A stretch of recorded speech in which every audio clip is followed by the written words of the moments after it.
The cost of appearances. The air conditioner murmured faintly, a dull hum in the silence that clung to the apartment like fog. Julian rested against the edge of the kitchen island, fingers rhythmically tapping the marble surface. His eyes stayed fixed on Elena, who sat on the couch, her face partially hidden behind the soft glow of her phone screen. Her brows were drawn tight in that familiar way. Another clash with her mother, no doubt. "She thinks we should have gotten a villa in Tuscany," Elena muttered, not looking up. Her voice was sharp, clipped. "Apparently, a weekend in the mountains is too quaint." Julian exhaled slowly, tamping down the sigh in his chest. "Quaint," he repeated, the sarcasm unavoidable. Translation: not good enough. Classic Meredith Langford, Elena's mother. Perpetually unimpressed, always poised with criticism. Meredith had never approved of Elena marrying a high school history teacher instead of some heir to a Boston law dynasty. Julian had tried once. Dinners, flowers, polite small talk, even enduring her monologues about legacy and wealth. But 5 years in, all that effort had turned into quiet resentment. "We picked that cabin together," Julian reminded her, gently pushing off the counter. "Your parents don't get to decide what our life looks like." Elena finally looked up, her hazel eyes clouded with something he couldn't read. Shame maybe, or annoyance. "It's not about control," she said carefully. "It's about appearances. You know how she is." Appearances. Another sacred term in Meredith Langford's gospel. Julian turned to the window. Rain crept down the glass in streaks, blurring the twinkling skyline of Boston. Their loft, once a dream with its exposed brick and industrial windows, now felt sterile, like a magazine spread, not a home. A space curated for Meredith's approval, not built for love. Later that night, while Julian was grading midterms at the dining table, Elena emerged from their bedroom in a sleek black dress he'd never seen before. The scent that followed her was expensive and floral, unfamiliar. "Date night?" he asked with a smile that didn't quite reach his eyes. "Drinks with Marissa," Elena replied breezily, adjusting a diamond earring he had worked overtime to afford. "She's going through a messy breakup." "At 10, he asked. "She's a night owl," Elena said without meeting his gaze. "Don't wait up." The door clicked shut behind her. Julian tried to return to his essays, but the words smudged in his vision. Something about it all didn't sit right. Marissa. The same Marissa who'd texted him last week, worried Elena hadn't shown up for their book club. He reached for his phone, hovered over the contact, then stopped. Well, that would mean he didn't trust her. And he did. Didn't he? The call came at 2:04 a.m., a voice stiff with protocol. "Mr. Reed, this is Officer Brennan. Your wife's been in a car accident. Massachusetts General Hospital. Stable condition." The rest of the drive was a blur of wet asphalt and red lights. When he found her in the ER, Elena was lying on a gurney, a bandage on her temple, her dress stained with mud. Relief rushed through him, until he saw the man standing beside her. Tailored suit. Perfectly parted hair. A Rolex that glinted like arrogance. The man's hand rested too comfortably on Elena's shoulder. "You must be Julian," he said, extending a well-manicured hand. "Dominic Hale. I was driving behind her when she skidded off the road." "Lucky," Julian replied, gripping the handshake numbly. Elena looked everywhere but at him. "I'll take it from here." Dominic and Elena exchanged a look Julian didn't like. "Of course," Dominic said smoothly. "Take good care of her." The ride home was silent. Elena stared out the window, arms folded tightly. "It was just a skid," she said eventually.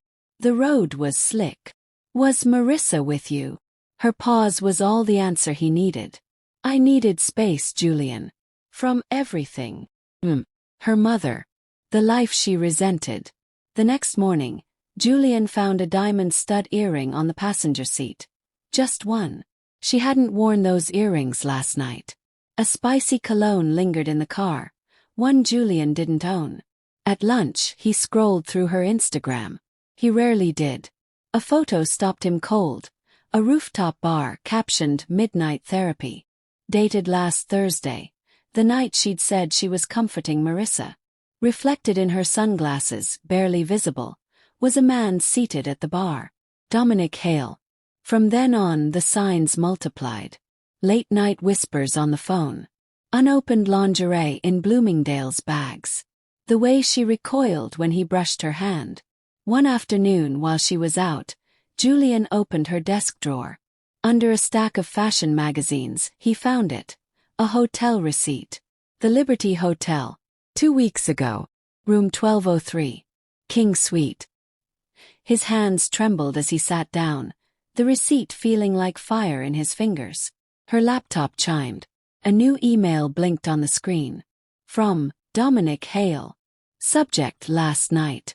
Text: can't stop thinking about it. Meet me tomorrow. Asterisk. When Elena came home that night, Julian was waiting at the table. On it, the earring, the receipt. She froze. And then, without even flinching, she said, "You were never enough." He stood. His chair scraped the hardwood like a scream. "Pack your things. Be gone by tonight." No tears. No apology. Just her suitcase clicking softly against the floor as she left. 2 days later, an envelope arrived. Meredith Langford's elegant handwriting on the front. Inside, a check for $50,000, and a note. "For your discretion." Julian ripped it in half, then again, the pieces fluttering into the trash. That night, he drove to the Liberty Hotel. He gripped the earring in his fist as he approached the front desk.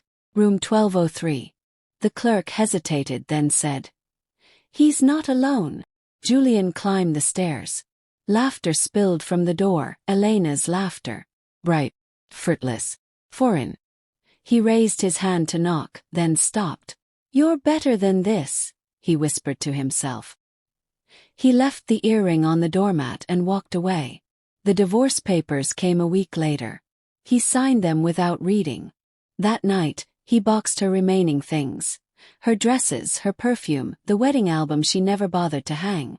As he sealed the final box, his phone buzzed. A message from an unknown number. "She's pregnant." Julian stared. The words blurred. Then he blocked the number. Let Dominic deal with the fallout. Let Meredith weave her tales.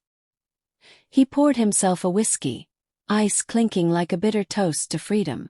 It didn't help. The glass shattered in the sink, the sound like gunfire in the silence. Days passed. Her boxes still sat untouched by the door. Then came the voicemail. Meredith's cold voice. "Julian, we need to discuss this situation. My office. Noon." He deleted it. At 11 a.m., a knock came. Dominic Hale. Julian opened the door reluctantly. "We need to talk," Dominic said, stepping inside like he owned the place. He dropped an ultrasound photo on the counter. "Congratulations. You're going to be a father." Julian's vision narrowed. "That's not possible. She left 2 months ago." "Check the date." "It's yours," Dominic said. "But neither of us wants it." Julian's fist connected before he even registered the motion. Dominic staggered back, blood on his lip. "She's at the clinic," Dominic added, smirking. "Right now." Julian raced to the clinic. Found her. Ill. Trembling. "Is it true?" he demanded. Her silence confirmed it. He grabbed the clipboard. His name as the father. "You don't want her." "Fine. But she's mine. I'll raise her." Lena stared. For a moment, the woman he loved flickered behind her eyes.